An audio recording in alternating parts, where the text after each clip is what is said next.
seja bem-vindo a mais uma edição do programa Palavras Consoladoras, que trata de conteúdos espíritas fundamentados no Evangelho de Jesus. Estaremos com você durante 15 minutos.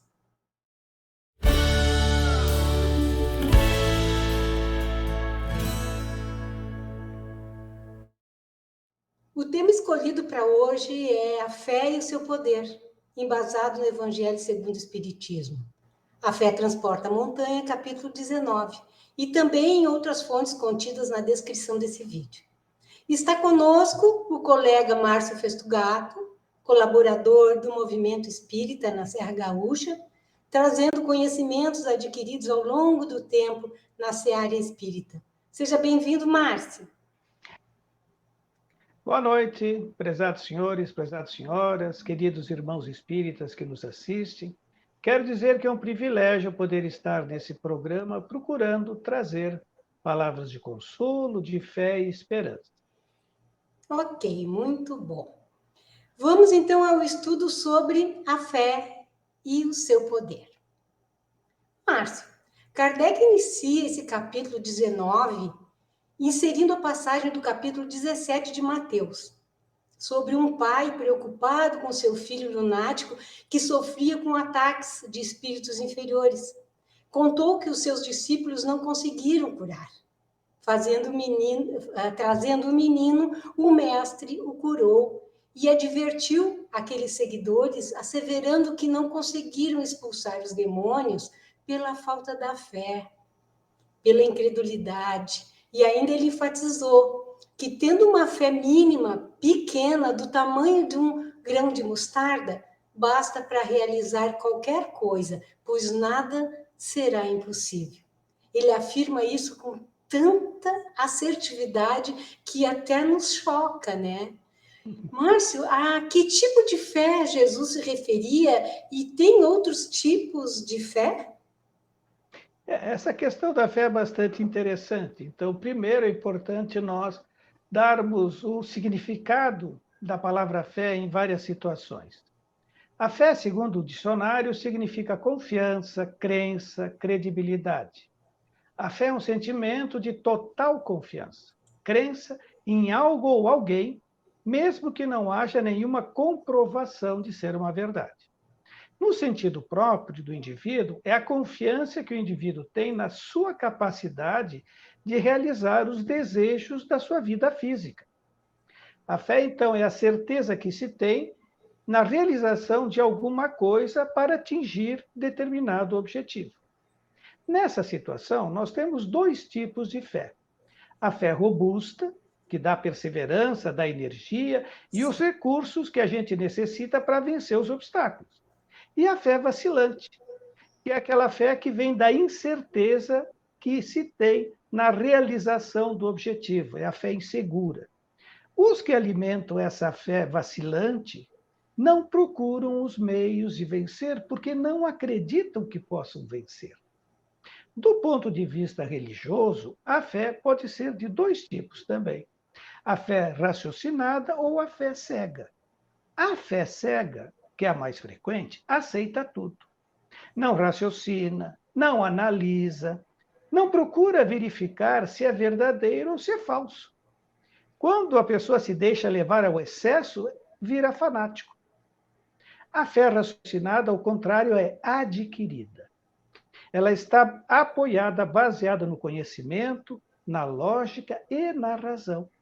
A criatura, então, passa a crer porque tem certeza. E nós só temos a certeza quando nós conseguimos compreender. Por isso, a famosa frase de Allan Kardec, quando ele coloca a fé como a fé inabalável, só é aquela que pode encarar de frente a razão em todas as épocas da humanidade. Muito bem. E cabe ainda salientar que Kardec enfatiza muito bem que a gente não pode confundir a fé com a presunção, não é? Como acontece isso em nosso dia a dia, amigo? Então, os espíritos nos alertam muito a respeito disso. A verdadeira fé, ela está ligada com a humildade. Aquele que possui a verdadeira fé tem mais confiança em Deus do que em si próprio, porque sabe que todos nós somos instrumentos da vontade divina. Nada nos acontece sem a permissão de Deus. Por essa razão é que os bons espíritos vêm nos auxiliar. Já a presunção, o presunçoso, que é o orgulhoso, não é a mesma coisa, porque ele normalmente vai ser castigado cedo ou tarde pela decepção e pela colheita das escolhas inadequadas que fez. Isso está bem claro naquela orientação de Jesus, quando nos disse que a semeadura é livre, mas a colheita é obrigatória. Emmanuel, no livro Vinha de Luz, nos traz a seguinte mensagem de como é que nós estamos utilizando a fé. Ele diz o seguinte: raramente o homem se entrega aos exercícios da fé sem o espírito de comercialismo inferior, ou seja, comercialismo material. Comumente busca o templo religioso com a preocupação de ganhar alguma coisa para o dia que passa. Essa não é a verdadeira fé, essa é a presunção. A pessoa está dizendo para si mesma: vou negociar com Deus.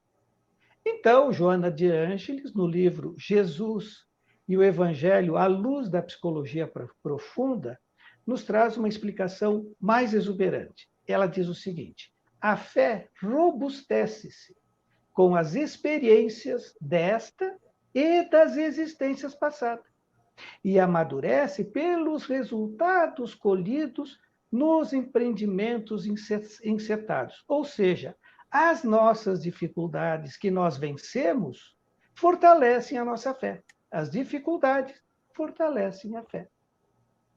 Beleza.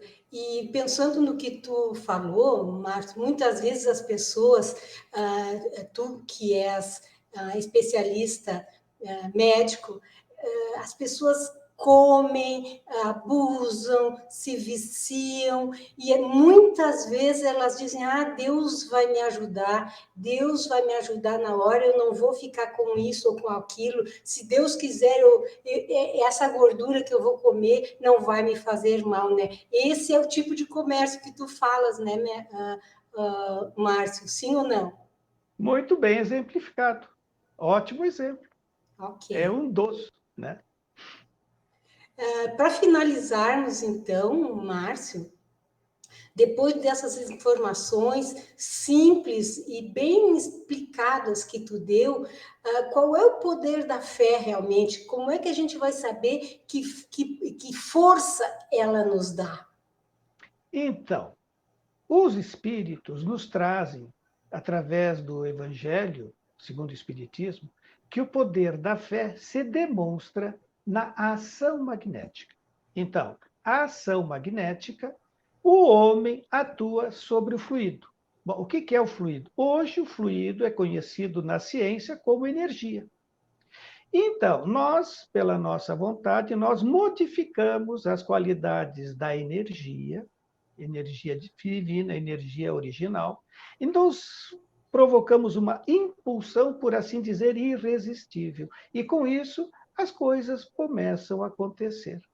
Então, esse magnetismo é uma das maiores provas do poder da fé em ação. Então, é pela fé que as pessoas curam a si próprios e ajudam os outros a se curarem. Por isso que antigamente se chamavam de milagres.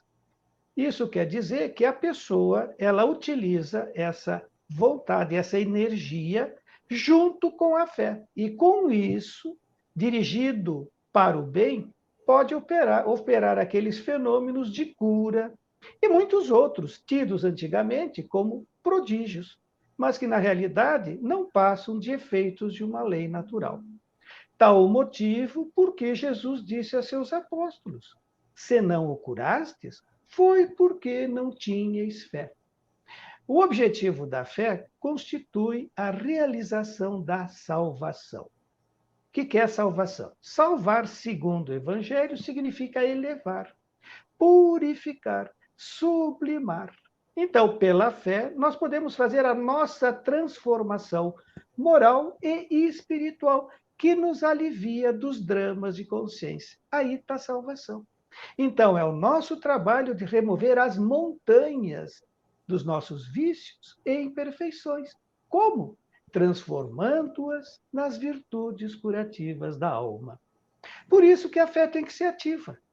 Demonstramos a nossa fé pelo exemplo do nosso esforço que fizemos em nos transformar, transformando os maus hábitos em bons hábitos, os maus comportamentos em bons comportamentos, os maus pensamentos em bons pensamentos.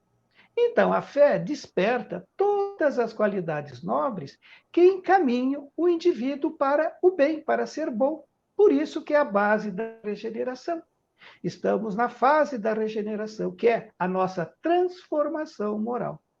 Um espírito protetor no Evangelho segundo o Espiritismo nos traz a seguinte orientação: o homem de bem, que deseja encher de belas e nobres ações a sua existência, adquire na sua fé a força necessária para o trabalho da caridade, do devotamento, da abnegação e da melhora íntima. Enfim, com a fé não há nenhum mal pendor que não se consiga vencer. Daí as coisas são simples. Simples assim, né? Então, o poder da fé faz com que nós possamos nos mudar a cada dia. E cabe salientar também, Márcio, que aquela expressão que Jesus usou, montanha, ela exprime simplesmente algo de grande, de imenso, de impossível de abraçar com nossos curtos braços humanos. Só nessas dificuldades são as nossas dificuldades, né? Não há montanha que resista a quem tem fé. Nada é impossível ao que crê. Quem medita profundamente nesta frase vai encontrar a força de vencer qualquer obstáculo, quer interprete a fé como uma crença, ou como um sentimento, ou como uma convicção, ou como fidelidade ao nosso modelo, que é o Cristo. Então, hoje nós vimos que a fé é um sentimento individual, depende de cada um de nós tê-la maior ou menor. E dessa vontade interior, juntamente com o nosso esforço, é que brotam os sucessos ou os fracassos, quando surgem as oportunidades que a vida nos apresenta. Então, sejamos sempre otimistas e perseverantes em nossos ideais e lutemos para realizá-los. Márcio, foi uma alegria estar contigo. Obrigado pela colaboração. O privilégio foi todo meu e a alegria máxima é minha. Que Deus nos abençoe sempre. Obrigada. Terminamos por aqui. Foi um prazer estar com você. Até o próximo encontro.